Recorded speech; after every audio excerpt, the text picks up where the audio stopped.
What happened in Kibera?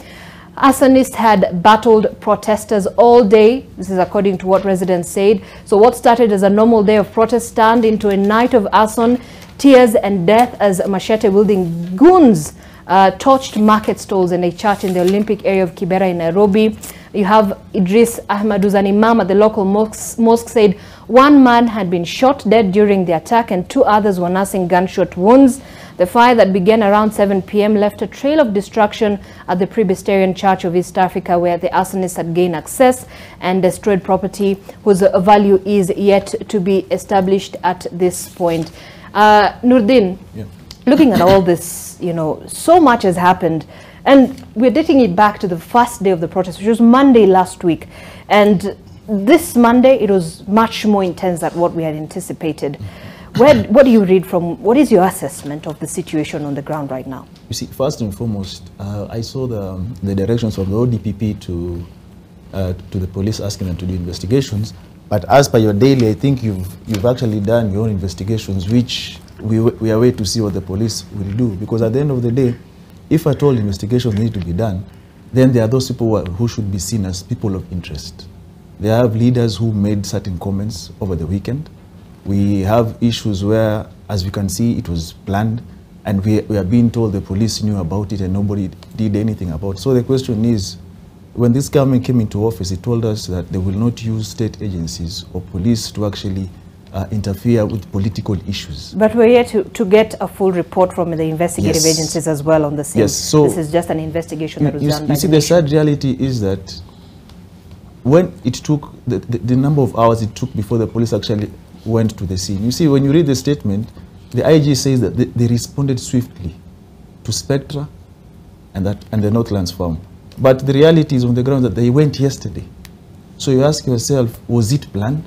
Was it known? At the end of the day, is it political? Because at the end of the day, if you listen to the tones and the statements from the political leaders who are actually in part of UDA, it tells you that there is something beyond this. But we have seen the accusations from both sides of the political divide. At the end of the day, you see, the problem is that we never like speaking the truth in this country. And when things spiral out, now we go to do damage control via propaganda. Now, if, for example, you say, I will go to point X and do ABCD, and it happens, are you not a person of interest? Of course you are. Then when you come and say that I was misquoted by who? And that is how we always let these political leaders escape being held to account, because you cannot state something, then when something happens, you say, oh, misquoted by the media. Because we are not foolish and we're not children at the end of the day. The sad reality is that people think that they can spin anything courtesy of the fact that they are in office. At the end of the day, the faces that have been shown in the papers, those three that have been circled, those are the common small fish, like what we see in the corruption cases. There are those small fish who are bundled in court, procurement officer, supply chain manager, but nobody goes for the real big fish at the end of the day. So we are waiting to see what the investigations will come up with, and we are waiting to see, because at the end of the day, it's not just Northlands. Because in Kibra, I have friends who live in Kibra, and I visited that area. It is very sad that you're trying to pit people against one another, people who live in the same area. And you call yourself, whoever did it, if it is political, if you call yourself a political leader, so you are leading people to kill one another. So if by misfortune, everybody dies in this country, who will you lead?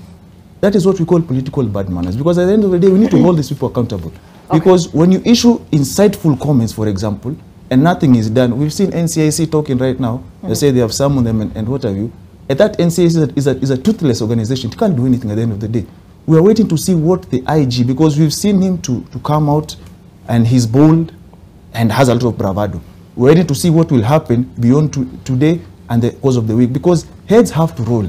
If people plan, for example, the attacks, heads have to roll. And going to those who are in the demonstration, you see, Article 37 says they have a right to demonstrate.